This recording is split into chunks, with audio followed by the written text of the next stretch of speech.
দখল আর দূষণে বিলীন হয়ে যাচ্ছে এক সময়ের প্রাণবন্ত নন্দীগাতি খাল। নেত্রকোনার মোহনগঞ্জ উপজেলার বড়কাশিয়া বিরামপুর ইউনিয়নের বিরামপুর ও পানুর গ্রামের ভেতর দিয়ে বয়ে যাওয়া এই খালের অস্তিত্ব এখন প্রায় অতীত। ৩ কিলোমিটার দীর্ঘ এই খালটি কংস নদী থেকে উৎপন্ন হয়ে পাড়ি দেয় বিরামপুর ও পানুর গ্রাম। একসময় এই খালে ছিল প্রবল স্রোত। ধান বোঝায় বড় বড় নৌকা, বরযাত্রীবাহী ট্রলার চলত এই পথে। কৃষি জমিতে সেচ ও কৃষিপণ্য পরিবহনের অন্যতম মাধ্যম ছিল এই খাল।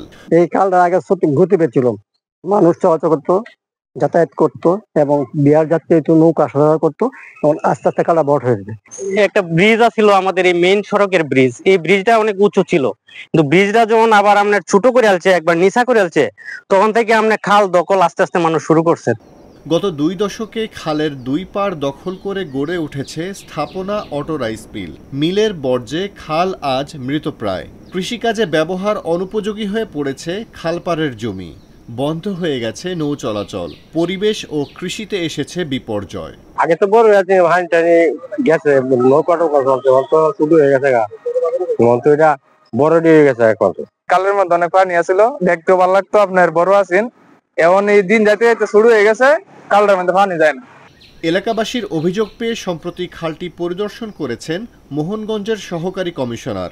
তিনি জানান, নকশা অনুযায়ী খাল চিহ্নিত করে দখলমুক্ত করা হবে। এই খালের পাশে একটি অটো রাইস মিল রয়েছে।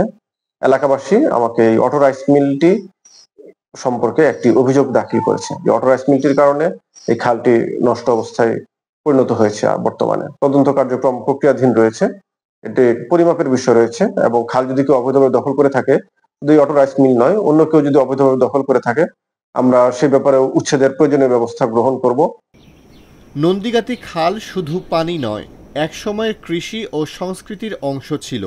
এলাকাবাসীর দাবি, দখলমুক্ত করে দ্রুত খালটি পুনর্খনন করার। এতে কৃষিকাজে যেমন গতি আসবে, তেমনি পরিবেশ ফিরে পাবে তার আপন রূপে।